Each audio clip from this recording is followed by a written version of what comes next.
Pleasure to introduce today's presenters, Dr. Susan van den Hoff and Dr. Edine Tiemersma.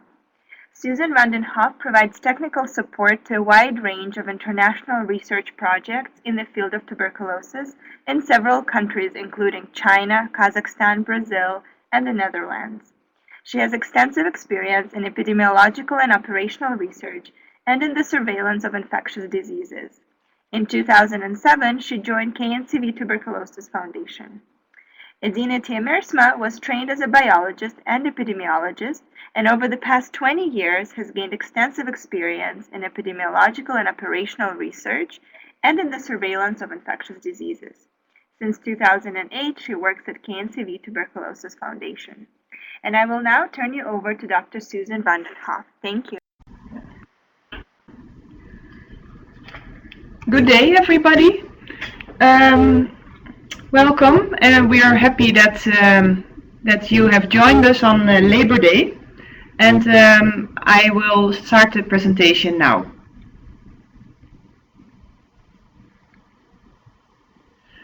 We will start with some definitions that will come back regularly in the presentation.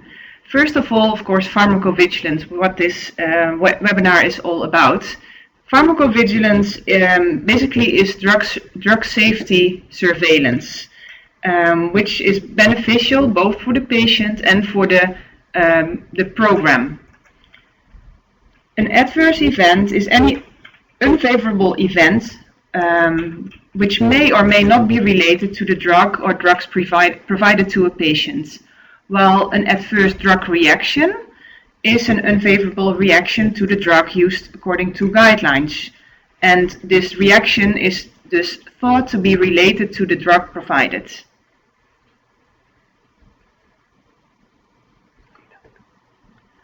There are three forms of pharmacovigilance: spontaneous reporting, targeted spontaneous reporting, also called targeted reporting, and active pharmacovigilance, of which cohort event monitoring is the best defined form. We will go into more detail on each of these three types of PV in the following slides. Spontaneous reporting is something that exists in most countries. It's a passive form of pharmacovigilance. The initiative of the reporters only. The reporters can be both healthcare staff, and in some countries also patients can report adverse drug reactions to the authorities. It usually uses a standard form, and in many countries this is called the yellow form, or also known as the yellow form. Officially it's based on something that is called the SIOMS form, which is an international standard. Targeted reporting is a specific form of spontaneous reporting, and it aims to increase reporting rates, for example, by specifically targeting and training reporters in working in specific clinics or working with specific patients. So these health providers are sensitized to report specific safety concerns, either specific reactions thought to be related to the drug or specific patient groups.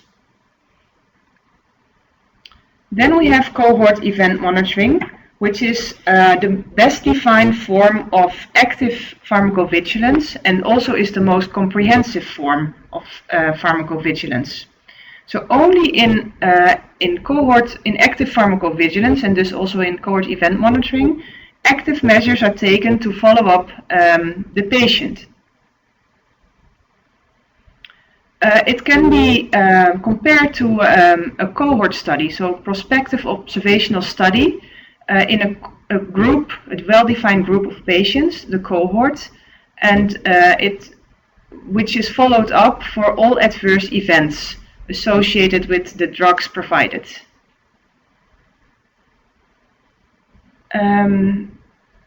All adverse events are captured systematically at all patient visits, so both at the time of start of treatment, during treatment follow-up visits, but also during hospitalization or extra visits to the clinician. And that can also be a clinician that is not in charge of the specific treatment that the patient is undergoing. With cohort event monitoring, there's also a systematic assessment of the adverse events. So that means that all the information that is needed is systematically collected. And this is done more systematic than with passive reporting. The cohort is then followed up for a duration that's appropriate for the drug. And for MDR-TB patients, this is usually the full period of treatment, so about 2 years. So when is active pharmacovigilance needed? Active pharmacovigilance, it's used when you're observing new drugs during routine use in the early post-marketing phase. So it is considered an early warning system. So that is why it is used when there's still insufficient knowledge about the safety of a new medicine, because there's not sufficient data yet from trials on either rare events or adverse events in specific patients groups.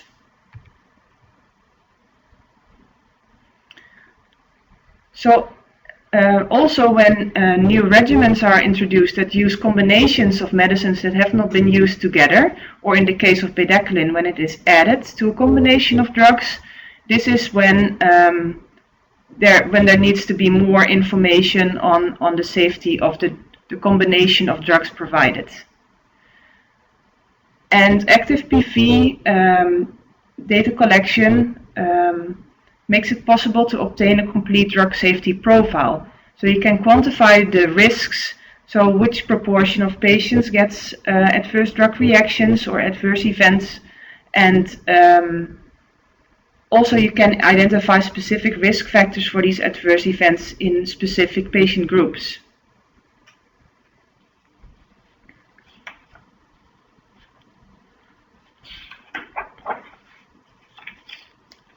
This shows that we are really looking not only for the expected reactions, but also the very unexpected reactions. So then why do we need active pharmacovigilance specifically for bedaquiline? So it's more or less what we already explained, why we need active pharmacovigilance for new drugs. Because bedaquiline is a new drug, it has received accelerated approval based on results of phase 2B trials. So these are pretty small trials, and there are no phase 3 trial results yet. So in the phase 2B trials, with a limited number of patients, they did receive some safety concerns, including a higher, although unexplained mortality among patients treated with bedaquiline, also cardiotoxicity, hepatotoxicity, and pancreatitis. Because in the clinical trials, usually it is a very specific group of patients, there's also still insufficient information about safety in specific patient populations, such as the elderly patients, the very young patients, the pregnant and lactating women, and also people living with HIV. And because these trials are so small, there's not enough data on really rare events. So when we are introducing new drugs into MDR-TB treatment, this also provides an opportunity to strengthen pharmacovigilance in the program for all MDR-TB patients. Now we will see a presentation of the data collection within cohort event monitoring. So at the health facility level, data on patients are collected and are entered into electronic databases. These data are transferred to the national TB program for central data management. And also the national TB program is responsible for monitoring of the data collection in all the health facilities that are treating patients with bedaquiline. Then the data are also exchanged with the National PV Center, which is responsible for coding of the adverse events and also data analysis, although that should be done together with the National TB program.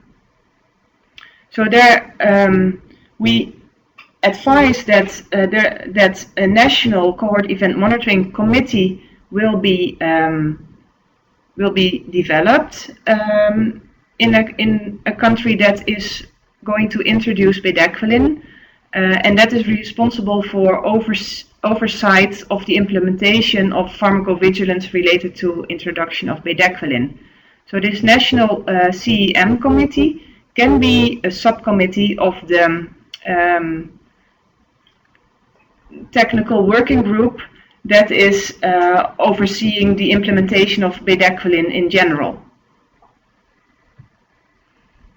Also, this national CEM committee is responsible for monitoring and feedback of all the data that are being collected in cohort event monitoring. So now we have sketched the background, and we will go into more detail on what is needed for cohort event monitoring. What are all the steps? So first of all, each patient starting on bedaquiline should be included in a cohort to be actively monitored for adverse events. There should be systematic registration of all the basic patient and TB information at the start of treatment, which is usually already done in TB programs routinely. Also, these patients then should be instructed that they should report adverse events that they experience during treatment. But also the physician is responsible for systematic and actively checking for adverse events during every clinical follow-up visit, whether it's scheduled or unscheduled. Because especially with unscheduled visits, patients may come in because they do experience adverse events. When there is an adverse event, this should be systematically registered in the patient file.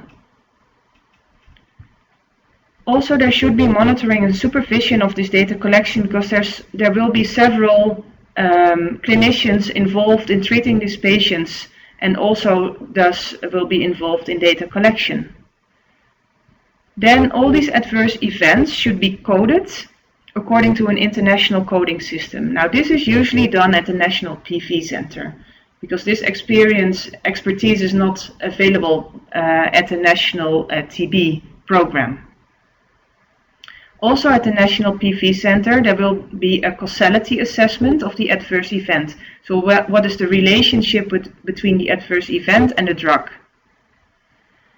And then also all the data should be analyzed and reported. There are 9 steps identified for implementation of an active PV system. First of all, that's the constitution of a CEM committee at the national level that will oversee the implementation of active pharmacovigilance. That CEM committee also is responsible for developing a protocol with all the activities and the standard operating procedures that should be in place. There's also the data that should be collected for pharmacovigilance, for cohort event monitoring, should be added to the routine data collection forms wherever possible. So they should be integrated. Then there should be an electronic database that can capture all these collected data. So if there's already an electronic MDR-TB register, then preferably these extra data fields should be added to that database. If needed, there should be ethical approval of the CEM protocol and activities. All the staff that are involved in data collection and data analysis for pharmacovigilance should be trained, both at the NTP and the National Pharmacovigilance Center. Then, of course, there should be data collection during the full period of that the patient is under treatment. There should be also supervision, monitoring and supervision of this data collection. And then there should be the causality assessment and identification of signals based on the data collected. And the list of the data elements that are to be collected in pharmacovigilance can be found in the report of a workshop that was held in Hanoi end of last year. And you see the link below in this slide. Okay, so the CEM committee. The CEM committee coordinates activities on pharmacovigilance between the NTP and the National PV Center.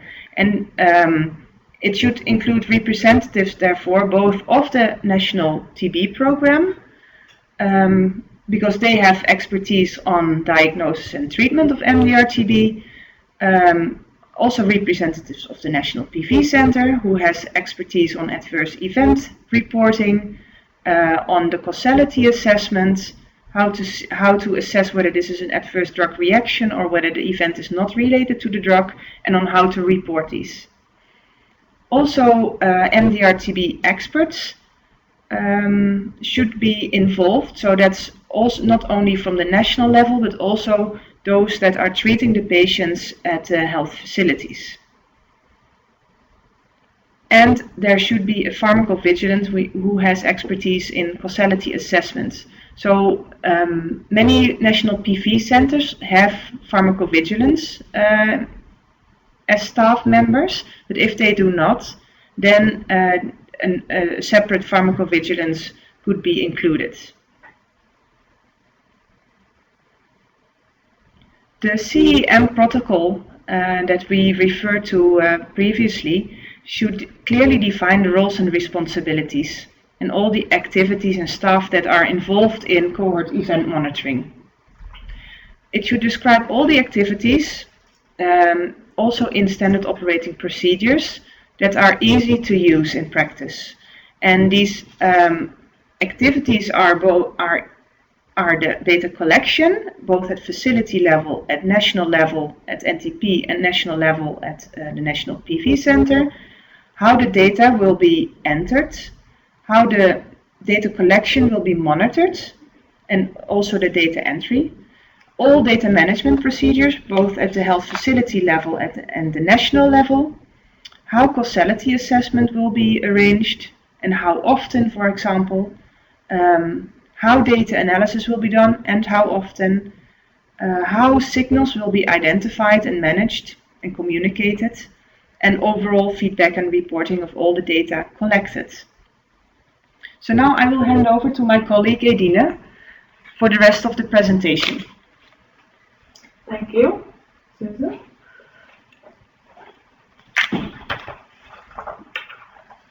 Okay, we will move to the essential data elements.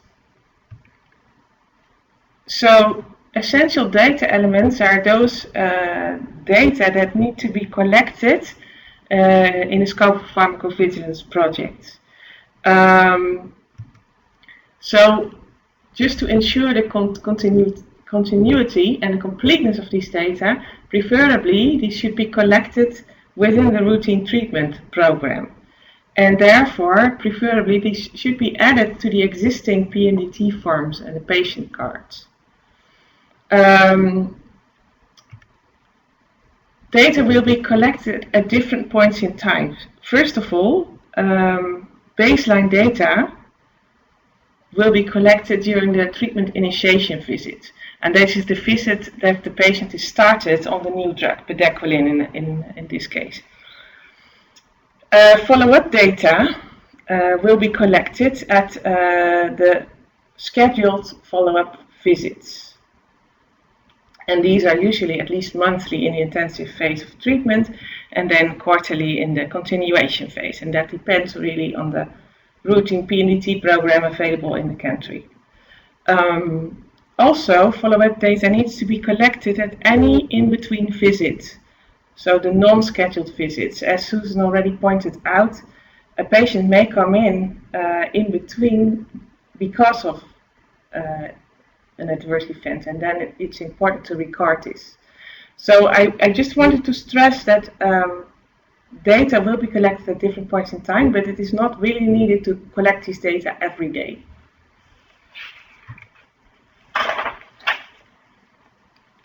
And who should collect these data? Well, actually, the clinicians preferably should collect these data because they have a good overview of the treatment that the patient is getting and of his or her clinical status.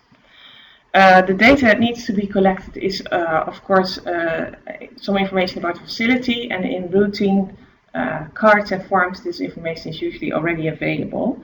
So once more, when these elements are included in routinely existing forms, then this will avoid double data collection. Also, general patient information needs to be collected. Most importantly, there needs to be a unique patient identification number that also links this PV information to other relevant information from the patient.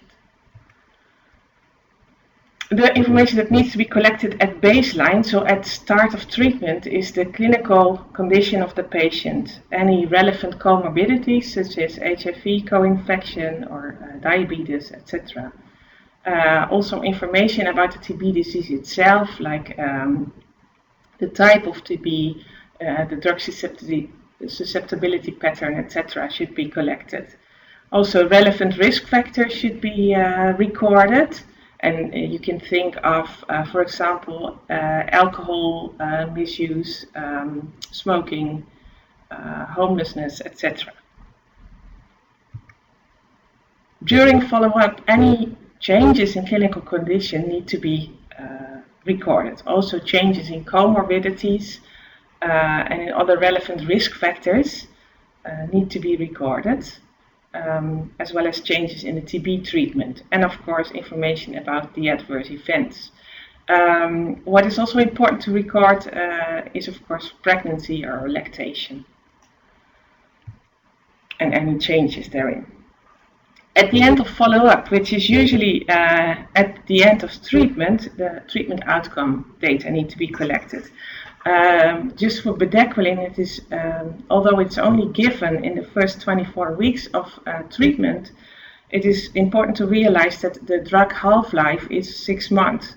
So adverse events may occur long after the last dose has been given. So we would advise people who want to start CEM for bedaquiline to just follow the patients up until the end of MDR-TB treatment.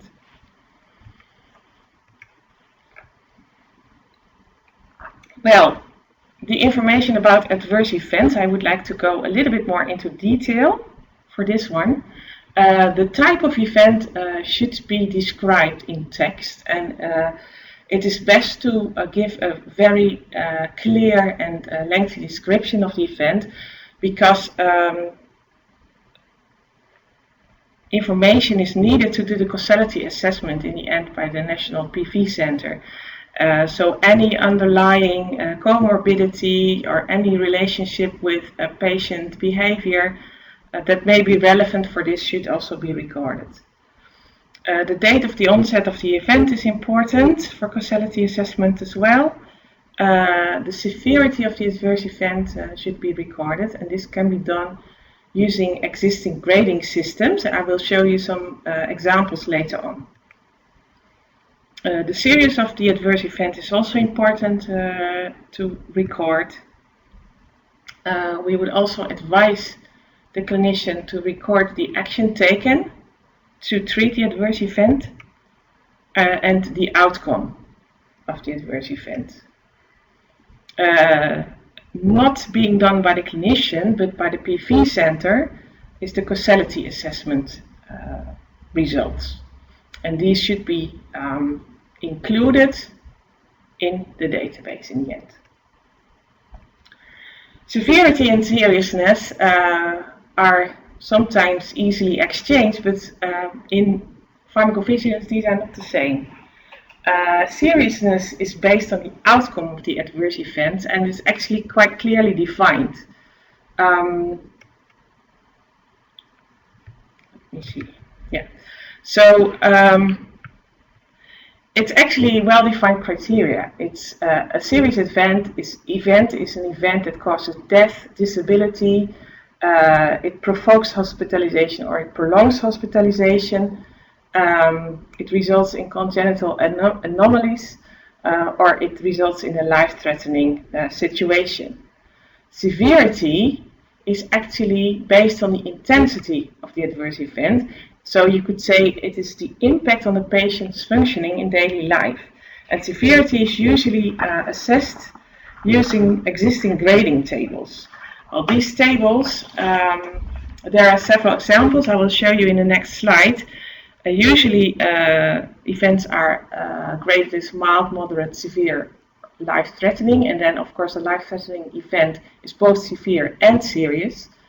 And some of the grading tables also include death in the grading scale. So this is an example of grading tables. The first is the date table, which is a bit less elaborate than the CTCA grading system. The links are provided in this slide as well, so you can check them out yourself. This is an example from the date table on the non-specified events, because these grading documents, they usually give a list of frequently occurring events and very specifically describe what, for example, what elevation in liver enzymes is to be regarded as severe and what is moderate, etc. For the non-specified events, this is the grading. So you can see that the more severe the event, the greater the impact on the patient's daily life.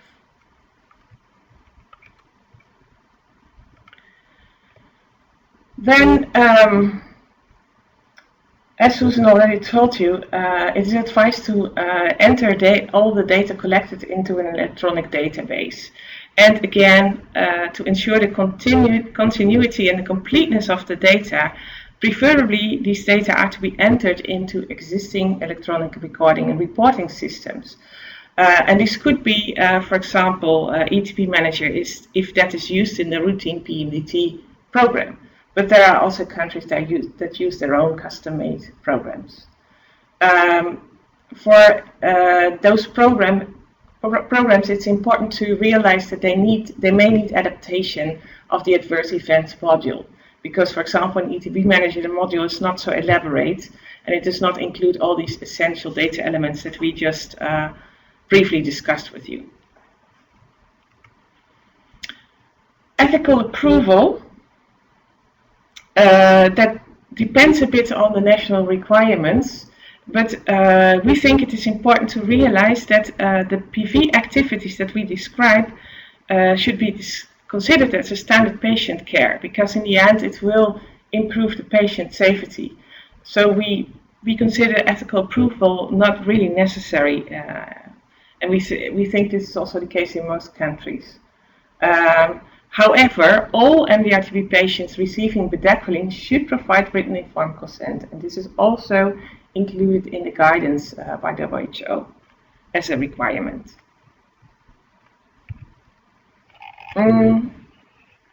Of course, all the staff which is involved in pharmacovigilance should be provided proper training. There are staff at different levels involved. For the data collection at the health facility level, usually the clinician, or preferably the clinician, should collect all the data on adverse events, because he or she regularly sees and assesses the patient. The data entry staff and data manager at the health facility level also need to be trained in how to enter the data and how to make sure that all the data is complete and accurate. And the MDR-TB expert team, the local teams, also may need some additional training on bedaquiline specifically and on how to advise the clinicians. At national level, the CEM committee members should receive training, as well as the NTP staff involved, who is not in the CEM committee itself, but is still involved in pharmacovigilance, and the national PV center staff. For bedaquiline, there are several points in time where data are collected, and this is represented in this table. At the left, in the left column, you see the measurement, and in these columns are the different points in time. So it's important to realize that at baseline, a systematic assessment of all data in the air, all of the comorbidities and the clinical condition needs to be done.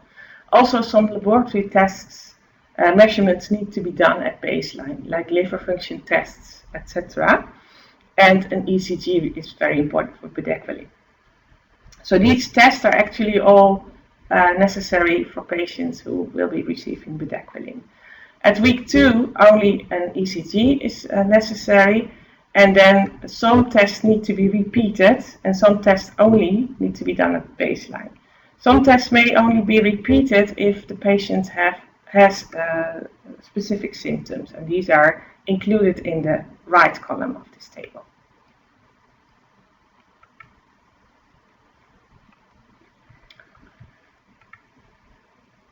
So, of course, when you implement CEM at the country level, it should be preferably integrated in the routine PMT management system. For monitoring and supervision, in the end also preferably it should be integrated in the routine system, but it may require special attention at start, because this PV component is quite new to most programs, if not all programs, and it needs extensive monitoring and supervision at start. At the National PV Center, the adverse events will be coded. As you will remember, we explained that at the facility level, the clinician will record any information that may be relevant and that describes the adverse event. Well, this text information needs to be coded into internationally compatible codes. I will come back to that later. The coding systems, usually national PV centers already use coding systems. And examples of these are, for example, MEDRA and WHO ART, and the links are provided here. And this work is, as I said, done at the National PV Center. So the causality assessment is also done at the National PV Center, and causality is related to the relationship of the drug under study, in our case bedaquiline, with the event. So a definite relationship is established if the event is clearly related to the drug. A probable causal relationship is a relationship when the event is likely to be related to the drug. A possible event may be related to the drug, unlikely is doubtfully related, and an unrelated event is clearly not related to the event. Sometimes a causal assessment cannot really be made, so then it's unassessable because there are simply too little data available. Therefore, it is important that the causality assessment is done as soon as possible after the event is reported, because then the patient is probably still visible to the clinician, and extra information can be asked from the clinician or the patient to make this final assessment. Also, I would like to stress that adverse drug reactions are those adverse events where there is a suspicion of a causal relationship that is at least possibly related to treatment. So those are all the adverse events with a definite probable or possible relationship, but not the ones that are unlikely or caused by the drug are unrelated to the drug. So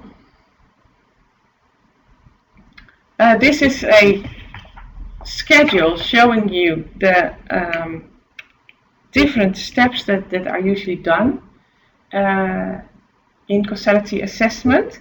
So at the National PV Center, the experts will ask themselves, did the event begin before the patient started taking the medicine?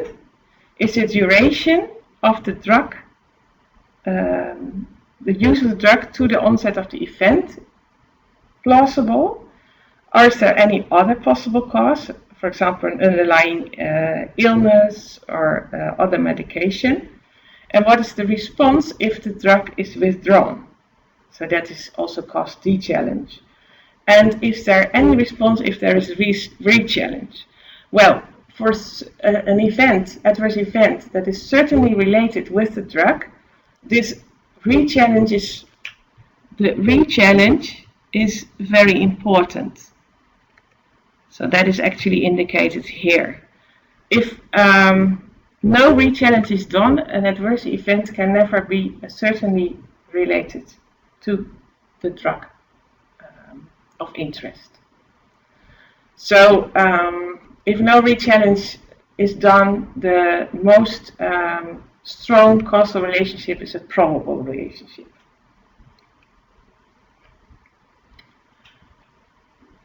And maybe it's also good to stress that here in this table there's also unclassified events, and unclassified events are those events that cannot yet be classified. So they are sort of under assessment, and maybe extra information is needed to do the final causality assessment.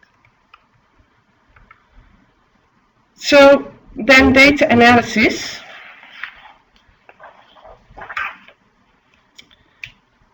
We advise all countries to do regular analysis and to provide regular feedback of the data collected to all the facilities included, and to do this at least quarterly, also to keep the clinicians who are involved in collecting this data motivated. Data analysis is also needed to assess if there are potential signals, and signals can be defined as reported information on a possible causal relationship between the adverse event and the medicine, bedaquiline in this case. The relationship being unknown or incompletely documented previously. Usually more than one report is needed. And that report should describe a strong relationship to the medicine. So the relationship should be at least probable. It is important to stress that signals need validation. So additional information needs to be searched from, for example, the manufacturers or different countries. Because when they are communicated, this needs to be done very carefully. So when developing this whole CEM systems, countries should allow themselves at least 6 months, because it's a huge undertaking. So we have here given you an example of a timeline for a country. So of course, a CEM committee needs to be installed, and this committee will write the implementation plan or the protocol and define the roles and responsibilities, also develop a human resource plan. If extra human resources are needed, these need to be developed. Data elements, which we talked about, need to be included in the MDR-TB data collection tools. If needed, a electronic recording and reporting system needs to be designed, and if it already exists, it needs to be adapted. The data management plan needs to be developed, as well as a data analysis plan. Standard operating procedures need to be developed for all levels, and of course all staff needs to be properly trained so that they know what to do. It's also important to test the electronic recording and reporting system before really the system is piloted, to make sure that all bugs are addressed and are no longer there. Then it is advisable to do a pilot in which just the whole system is tested to see if everything runs well. And after all these steps have been done, the implementation can start. Sometimes bedaquiline may already be available in the country, and then maybe a country may start after having developed the plan and the data elements, but before an electronic recording and reporting system is properly piloted. So what do you need to report? Well, WHO has developed a few indicators that are related to the coverage and the completeness of the cohort event monitoring, and of course to the occurrence of adverse events and the time to developing adverse drug reactions. So the first indicator is related to the coverage. Well,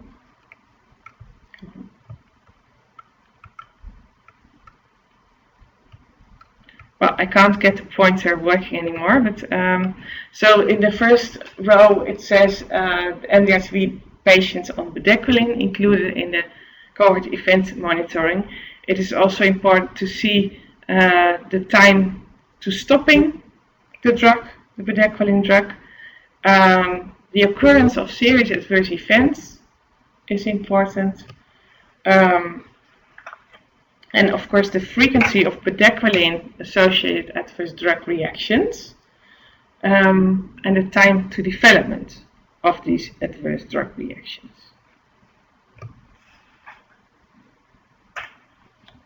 So in the right column we also specify how these indicators could be calculated. I won't go into the details now because of time, but you can read these, and if you have questions, we are happy to answer these. So there's a lot of documents which are already published about bedaquiline and about pharmacovigilance, and we have listed these here.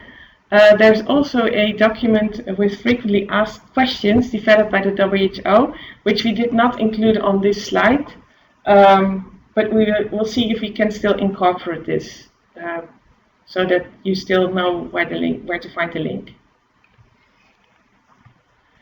So this is the end of the presentation. Of course, in the end, what we want to prevent is patients who stop taking MDR-TB treatment because of all the side effects that they experience. And still, this is the case today. So I hope everything that we present is more or less clear to you, and we are happy to take questions. Yes, so I see that there's already a few questions posed by the audience. The first question is, what is to be monitored from the national committee? So I assume this is the national CEM committee.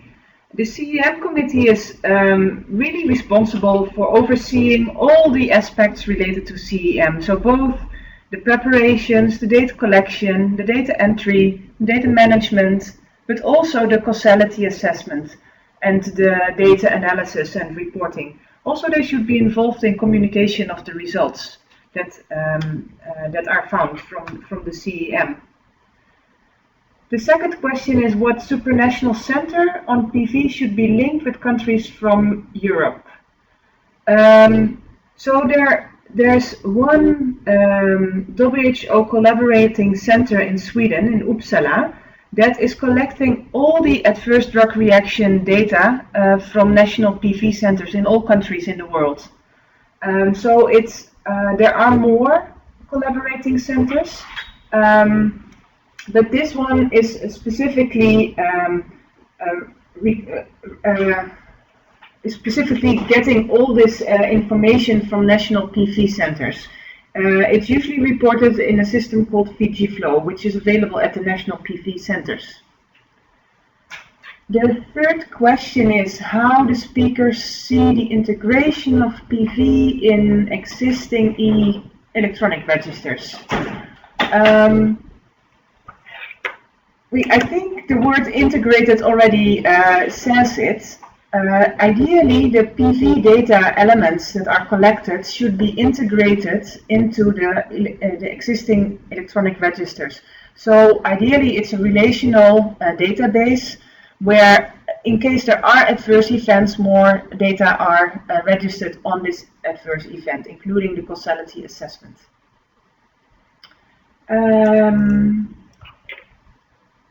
Where can I find introductory to intermediate level literature to understand data analysis and signal detection? Are there workshops available? The WHO collaborating centers have many information available on their website, so I would refer to that one. They also have experts that can assist in setting up pharmacovigilance. So I would advise to contact them if you have specific questions.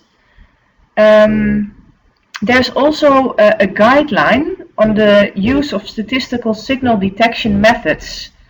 It is on the website of the EU drug vigilance system. Let me see what the specific reference is.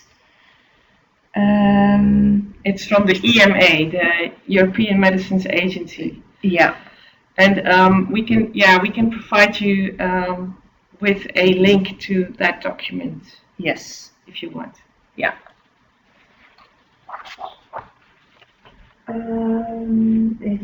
Let's see. There's another question. How to make sure that patients won't stop bedaquiline by themselves? Because in countries with low literacy, you usually think AE is malpractice or drug toxicity. Yeah, so that is why it is so important that that the whole management of patients treated on bedaquiline is well organized. So that not only is for PV, but it's for the whole treatment. So patients should really be regularly assessed and should be seen by the clinicians. And they should have the opportunity to come in between scheduled visits when they experience adverse events. Yeah, and also patient support systems may be very important to really, because many patients do not only drop out because of adverse events, but also because of that they cannot pay the treatment or the cost associated with traveling to the clinic anymore. Exactly. What if a country has a PV center but it does not collect data on AE related to TB drugs, and now the country wants to introduce bedaquiline? What would be your advice? So that this is indeed the case in many countries, that there is a national PV center and there is spontaneous reporting in place, but in practice it's not done by the TB program.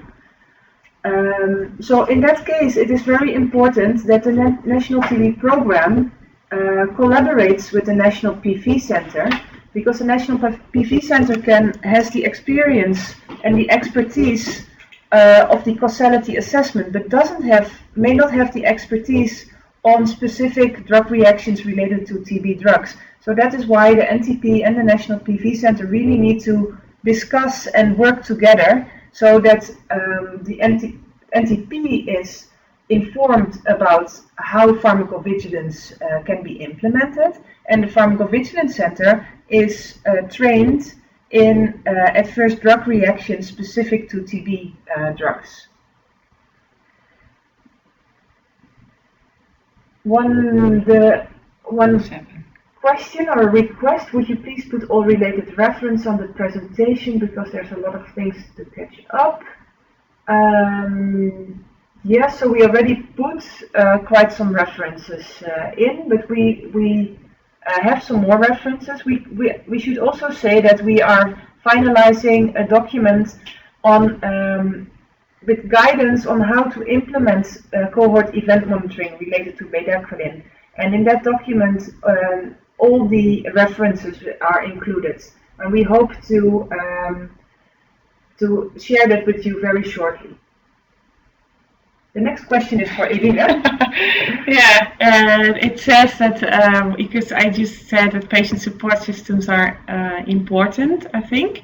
And it says, agreed, and not all patients feel comfortable enough to share their the adverse events they are experiencing to the clinician. They may share it with their peers. Well, that is an important point as well, because we actually advise that the clinician is recording all adverse events, but if this is really a problem, then indeed we should think about systems in which also additional information can be reported, for example, by nurses or other persons who are qualified. The problem, of course, is that for causality assessment, you need really relevant information to do this. So in that sense, you would need involvement of people with clinical expertise. The next one is, whose main responsibility is it for running the CEM, the PV Center or the National TB program? Well, I think it's a shared responsibility, really. Where the NTP usually has the lead, because they are treating the patients, and they have the requirement or advice from the WHO is to the TB program for the countries, but it's a shared responsibility.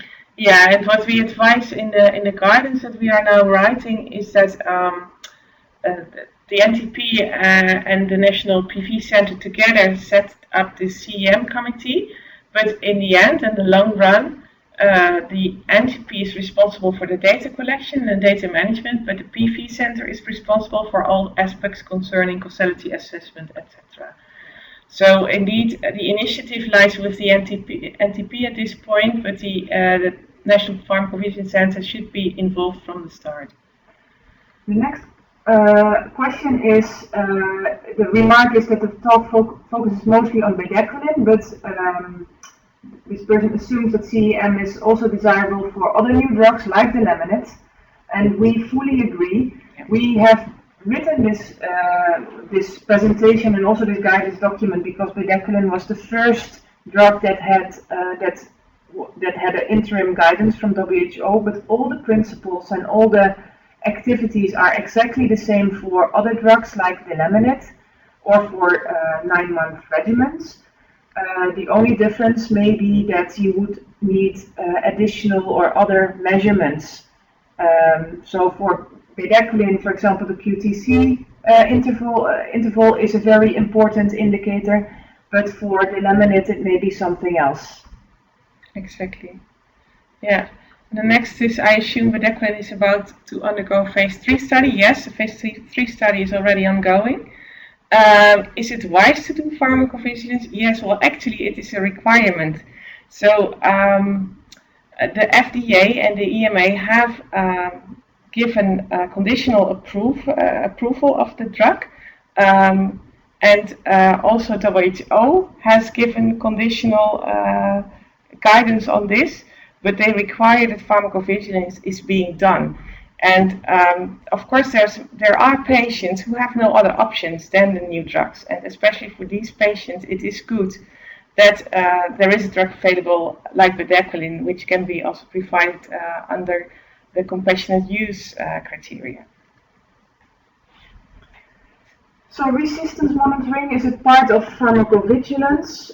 It is part of MDR-TB treatment monitoring, so it should be part of MDR-TB program, and like pharmacovigilance should be a part of the MDR-TB program, or at least for patients treated with new drugs. So I cannot say it's part of PV, but it is part of the MDR-TB treatment program, and these data are used in the analysis of pharmacovigilance data, because also the effectiveness of the treatment is taken into account. So it's not only about the adverse events, but also you want to, for example, adjust in your analysis for the resistance patterns in the patients. There's a comment that says that this person very much agrees that PV is part of standard patient care, and yeah, we couldn't agree more. That's why we keep stressing that pharmacovigilance should be integrated into the MDR-TB treatment program. So indeed, it should become part of routine patient monitoring. I think this is, I don't know if there's any more comments, questions, remarks. We have 3 minutes left, I see on screen. So I think we're out of questions at this point, so perfect timing. Thank you so very much for the wonderful and very informative